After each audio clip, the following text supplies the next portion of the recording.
Importante. As defensorias públicas do Estado e da União emitiram uma recomendação à Prefeitura de Natal. Quem vai explicar o assunto é o repórter Rogério Fernandes sobre a população de rua.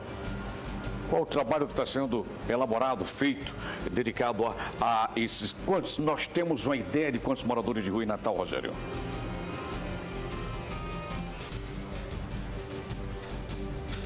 Muito boa tarde, Ciro. Boa tarde a todos. A gente não tem ideia de quantos moradores de rua estão circulando aí pela capital.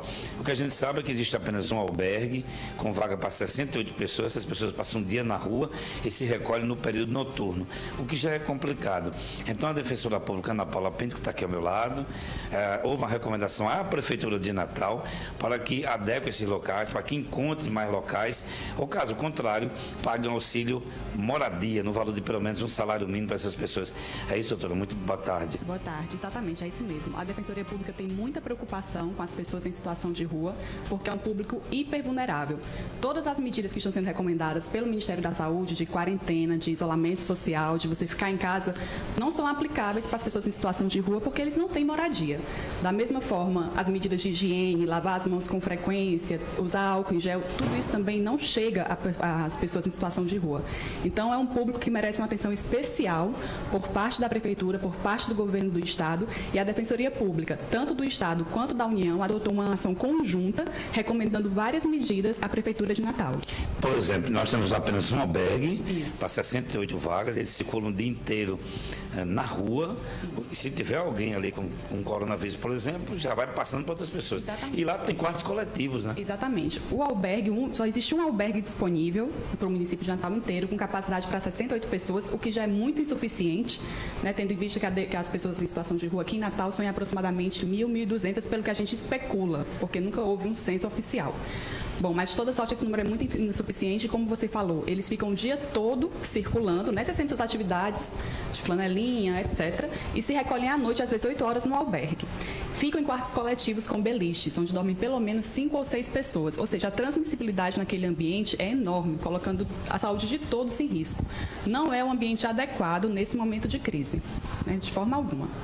E já existe uma lei municipal, a Lei 6.473 de 2014, que determina que se pague o auxílio moradia, caso não tenha esses locais adequados, né? Essa lei prevê o pagamento de auxílio moradia em situações de calamidade pública ou de emergência pública. E já tem uma calamidade pública decretada, exatamente. Né? O município de Natal expediu um decreto, né, reconhecendo a situação de emergência.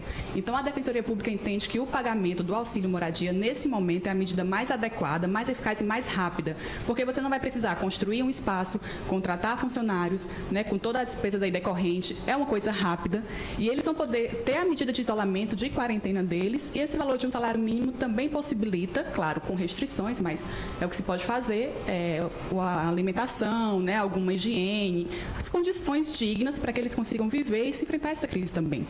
Até porque eu queria ressaltar que as pessoas em situação de rua normalmente já têm muita dificuldade de acesso à rede de saúde pública, né? Eles, na maioria das vezes, não têm documento, não têm cartão SUS. Então, se essas pessoas adoecem, elas vão ter uma dificuldade enorme de ir aos hospitais, às UPAs, de serem atendidos, gerando um caos ainda maior no sistema de saúde. Olha, quando é que vai se ter uma resposta efetiva da Prefeitura? Existe um tempo hábil para isso, já que estamos vivendo uma situação muito complicada. Sim, em razão da emergência, nós concedemos o prazo de 72 horas para que a Prefeitura nos dê algum retorno. Lembrando que essa recomendação, expedida pela Defensoria do Estado e da União, é uma medida extrajudicial. É uma tentativa de resolver o problema sem acessar a Justiça. Até porque o Poder Judiciário também já está envolvendo uma crise, né, vivendo uma crise muito grande, eles não precisam de mais uma ação tramitando. Porém, se o município ficar inerte, se não adotar as medidas eficazes para resguardar o direito fundamental à vida e à saúde dessas pessoas, as defensorias do Estado e da União vão sim adotar as medidas judiciais cabíveis. Muito obrigado, doutora Ana Paula Pinto, aqui na Defensoria Pública. Portanto, Ciro, quem está em casa, aproximadamente 1.200 pessoas que moram nas ruas, portanto, estão bastante vulneráveis.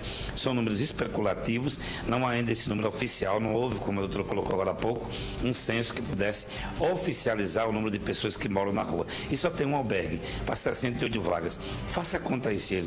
Quanto é que sobra? Isso em termos de especulação. Então, a preocupação aumenta mais ainda. Voltamos com você. Rogério, sem falar que tem